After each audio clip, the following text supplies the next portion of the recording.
One of the main reasons why people hate meal prepping is the time. They're like, it just takes me too much time and I don't know what the hell to cook. I got you. I got you.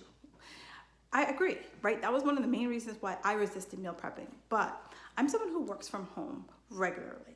And the one thing I found is that when I didn't meal prep, I went off the deep end. I was literally like eating while I was waiting for the food to cook, right? Anyone else feel that way? Yep. So I was eating while I was waiting for the food to cook, and then I ended up just nibbling the food that I was spent all this time cooking. So, or I would try to cook for the week, and then by Thursday I'd be like, I don't want this, it's crap. So if you feel that way, keep watching.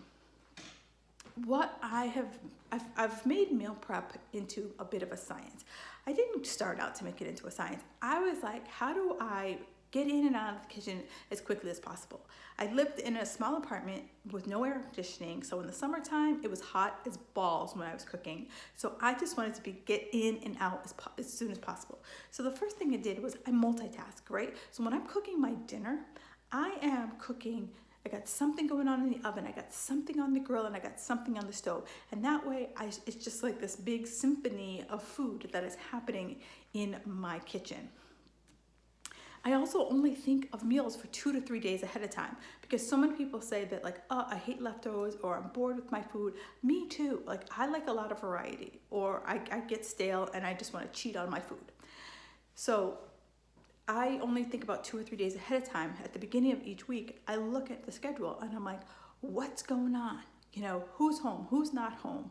You know, am I working late? Is my husband working late? And then create a schedule based on that. And that way I know, like, what do I need to make for lunch? What do I make for dinner? Do I have to double cook my lunch so that I can have it for dinner? All of those things, I kind of start to get a little strategery with my meal prep. I also take stock of my pantry, right? You know, right now going to the grocery store is a little weird. So I go in my pantry and I'm like, all right, what do I got in there? I'm like, oh, I got some coconut milk. So yeah, all right, what can I make with coconut milk? Shrimp curry. That's a fan favorite. All right, great. I'm gonna make some shrimp curry. Do I have all the ingredients to make the shrimp curry? Awesome, and that's what I'm gonna make. You know, oh, I got some chicken stock. Okay, what can I do with that chicken stock? So it's like that way I'm not spending too much time at the grocery store. I'm not spending too much money in the grocery store. I don't know about you, but my grocery bill has been a little higher than normal because of the times we're in. But I'm trying to like figure out, how do I not like double shop for things I already have in the house?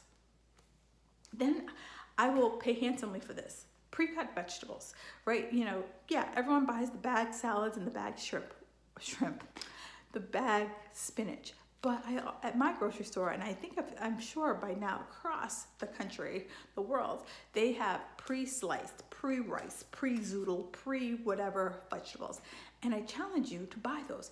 It takes no time. The pre-rice vegetables, oh my God. I'm always trying to get my husband to eat more vegetables. So he's like a giant kid. So I hide them whenever I make anything ground meat. I hide them in the ground meat. If I make rice, I hide rice cauliflower in the rice. I'm always trying to find ways to get more vegetables into that man, and the rice vegetables are heavenly. I would never take the time to rice vegetables. And I'm sure many of you are like, yeah, girl, I ain't got that kind of time either. The other thing, the pre-sliced. They sell pre-sliced, pre-chopped zucchini. They sell pre-sliced, pre-chopped cauliflower and broccoli.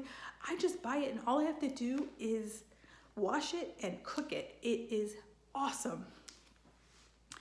And, you know, also when it comes down to food, break up with a good food, bad food list, right? What foods do you like? What foods feel good in your body, right? Yogurt is always gonna be like on one of those weird lists, right? But if yogurt doesn't work for you, don't buy it, right?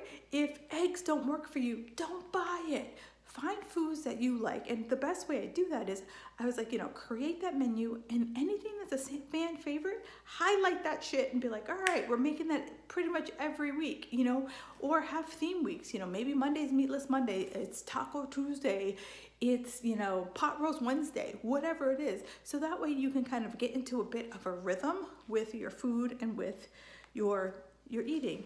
And lastly, start small, right? if I eat 3 to 4 meals a day. I'm not cooking 28 meals in one shot.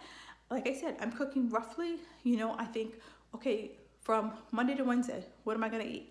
And then I'm thinking on Tuesday, I'm like, all right, what's Thursday and Friday gonna look like, right? That's how my brain is working. It's working in short bursts.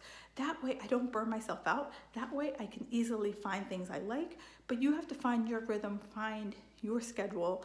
And if that's something that you want to talk more about, do me a favor, hit me up in the comments and let's talk. I've created a menu guide that is really going to be able to help you pull all of this together in my 4 easy steps to meal prep. So if you have any questions, comments, concerns, do me a favor, hit me up in the comments below and have a fabulous day.